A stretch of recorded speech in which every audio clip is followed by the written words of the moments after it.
Hi everyone, welcome to George Crafts. Thank you so much for joining me today. We are going to talk about journaling.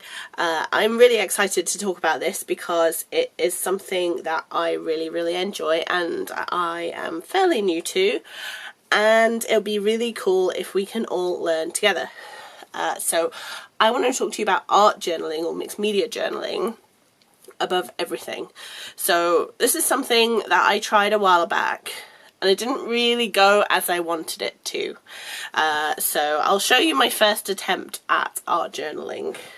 So this is it. This is my first art journal, and you know, they say, oh, there's no rules with art journaling and all various bits and pieces. So I thought, you know what, I'm just going to go for it.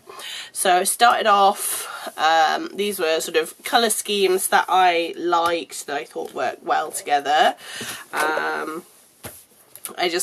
I liked the idea of a window sticker, so that's in there.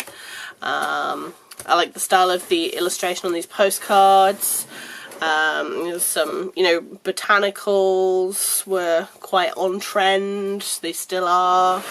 You can see it kind of just turned into a scrapbook full of magazine pages, and it didn't really have anything of me in it. This is my bullet journal, which I haven't used for a while actually. But I probably should, because I do enjoy it. It's a great way to sort of plan and know what's going on and make best use of your time, and it's a lot freer than just having a diary.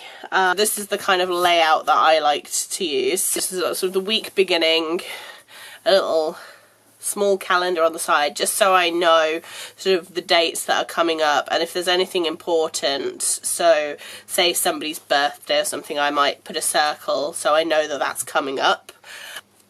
And then I'll write down the things that I want to get done in that week. Then I'll put them into their boxes, and then there'll be sort of a box for what's next week.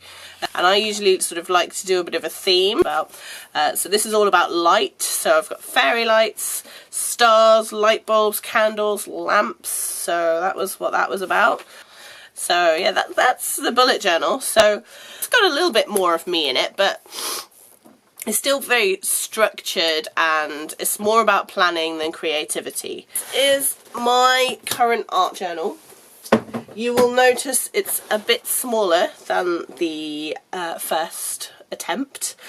So a little bit maybe less intimidating than trying to fill up a whole 12 by 12 page. So yeah. So you can see here's my sort of my first page.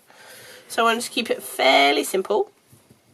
Here I have, this is a stamp from Stamps by Me, and I've stamped it out, gone over with gold embossing powder and then watercoloured, written a little bit about what I've done, and then sort of put my colours that I've used up here.